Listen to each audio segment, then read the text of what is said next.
Здравствуйте, на телеканале «Новый век» программа «Вызов 112», в студии Сергей Хайдаров.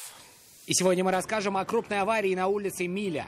Я шел по прямой, и она резко на меня вылетела, я ничего не смог сделать даже. Одна женщина погибла, другая сильно пострадала в результате столкновения внедорожника и грузовика. Покажем, как молодые люди пришли в магазин за добавкой. Пройдите, вот стоят, жду как раз вас. Он подошел здороваться с ними. Продавцы подозревали, что до этого они похитили бутылку спиртного.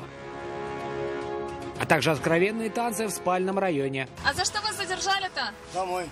Домой? Вас сейчас домой везут? Да. Вы уверены? Да. И постановка ради жизни. Только у одного есть светоотвращающий элемент, поэтому она не пострадала. Это и не только прямо сейчас.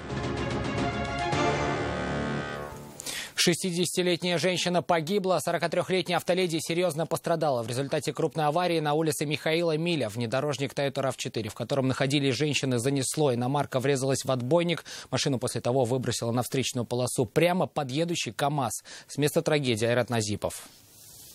По предварительной версии, Toyota, двигаясь по улице Михаила Миля, зацепила отбойник, после чего оказалась на встречной полосе. Последствия оказались фатальными.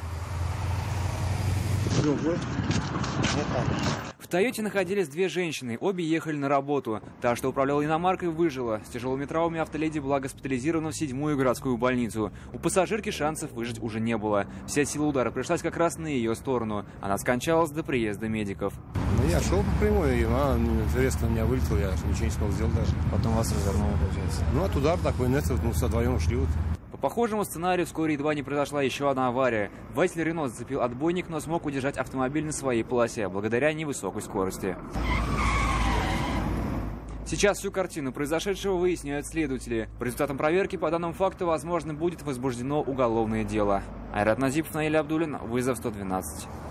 Гололедица спровоцировала серьезную аварию на Сибирском тракте. По рассказам участников происшествия, микроавтобус «Форд» ехал в левом ряду, когда его занесло и выбросило на трамвайные пути. В следующую секунду в бок «Форда» врезался электротранспорт, после чего микроавтобус откинуло на «Ладу» 14-й модели. В момент происшествия людей внутри автобуса не было, никто не пострадал, но авария парализовала движение трамваев в одну сторону. Еще одна серьезная авария произошла днем на пересечении улиц Восстания и Бакалейная. Там столкнулись «Лада» 10-й модели и «Сузуки». На этот раз причиной аварии стала не скользкая дорога, а человеческий фактор. Оба водителя не спешили признавать свою вину, перекладывая ее друг на друга. Обе версии выслушал Рамиль Шайдуллин. Это он не прав был. Подождите. Он просто, наверное, телефон рассматривал и не видел, как мы делаем разворот. Каждый из автомобилистов придерживался своей версии причин аварии и полностью отвергал мнение оппонента. Оба ехали параллельно по улице Восстания. На перекрестке с улицей Бакалейная «Лада» стала разворачиваться. Как утверждает водитель «Сузуки», маневр был выполнен с нарушением правил. Я еду по левой полосе, у меня прямо и направо поворот, она едет по правой полосе, у нее прямо. И она на своей полосе начала разворачиваться налево. Вторая участница считает, что она, разворачиваясь, правил движения не нарушала. Там две полосы, правая и левая. Налево стоит «Сузуки». Где «Сузуки» стоит? Да, вы тут поворачивали или нет? Да. Ага. Я, если честно, уже не помню. На место происшествия прибыли медики. Госпитализация никому не потребовалась. Теперь каждому из водителей предстоит постараться убедить автоинспекторов в правдивости именно своей версии произошедшего. Регистраторов в машинах не было. Рамиль Шайдуллин, Айрат Назипов, Наиль Абдуллин, «Вызов 112». Один раз получилось, решили попробовать второй, но тут ждало фиаско. 3 мужчин задержали сотрудники одного из супермаркетов на улице Айдарова по подозрению в краже. Сперва из магазина пропала бутылка коньяка. Пока продавцы разбирались, каким образом, увидели еще одну попытку унести продукты мимо кассы и поняли, что это те же люди, из-за которых и пропало спиртное. Нафиса Минязова с подробностями удавшихся краж и не очень.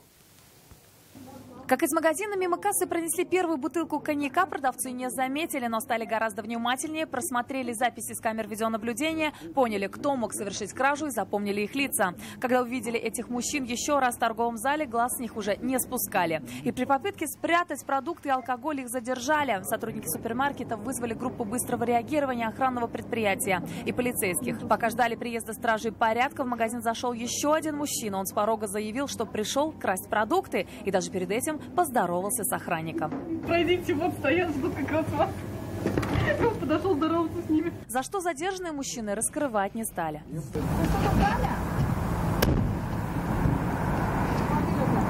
Гораздо разговорчивее оказался отец одного из них. Он в этот день и сам отмечал праздник. Но позвонившая супруга омрачила торжество, сообщив, что их сына задержали полицейские за кражу в супермаркете. Ребята, морская пехота. Ребята, пока нет, он не виноват. Ну ладно, виноват. Я отвечу, сейчас я деньги привезу. Мужчина ушел искать деньги для оплаты украденного. А задержанные молодые люди тем временем отправились в отдел полиции. Вернутся ли молодые люди в этот магазин и в 4-й раз? Пока вопрос открытый, поскольку, возможно, эту ночь им придется провести в отделе полиции. Ну а какое наказание они понесут, будет решать уже суд. Нафиса Минязова, Константин Бушуев. Вызов 112. 464 литра алкогольной и спиртосодержащей жидкости изъяли сотрудники Управления экономической безопасности у жителя Высокогорского района Татарстана. Его задержали с поличным при попытке продать оперативникам продукцию собственного производства, но с этикетками известных производителей. Купюры при сделке были мечены, и отпираться мужчине смысла не было. Он рассказал, что сам производил алкогольные напитки, сам же их и продавал. Экспертиза установила, что данный алкоголь не соответствует требованиям ГОСТа. Следственным отделом ОМВД России по Высокогорскому району возбуждено уголовное дело по признакам преступления, предусмотренного частью 1 статьи 171 прим. 3 Уголовного кодекса Российской Федерации. Это незаконное производство и оборот этилового спирта, алкогольной и спиртосодержащей продукции. Неадекватные танцы молодого человека на улице Адаратского заинтересовали местных жителей, а затем и полицейских. Стражи порядка танцора узнали. Он уже не в первый раз попадался им в таком состоянии. И с уверенностью сказали, что именно принимал молодой человек. Чем для него это может обернуться, узнала Айгуль Батрудинова. А за что вас задержали-то? Домой. Домой?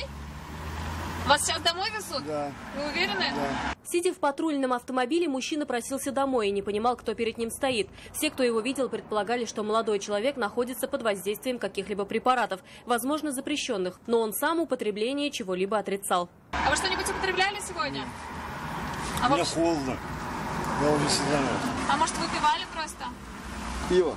Однако те, кто видел его танцы на улице Адаратского, уверены, алкоголь такого действия на организм не оказывает. Стражи порядка выяснили, что его уже не раз задерживали и доставляли в больницу. Медосвидетельствование подтверждало, он употреблял наркотики. В этот раз парня доставили уже в отдел полиции, где в отношении него, вероятнее всего, возбудят дело по статье употребления наркотических средств или психотропных веществ без назначения врача. Законом за это предусмотрен арест на срок до 14 суток.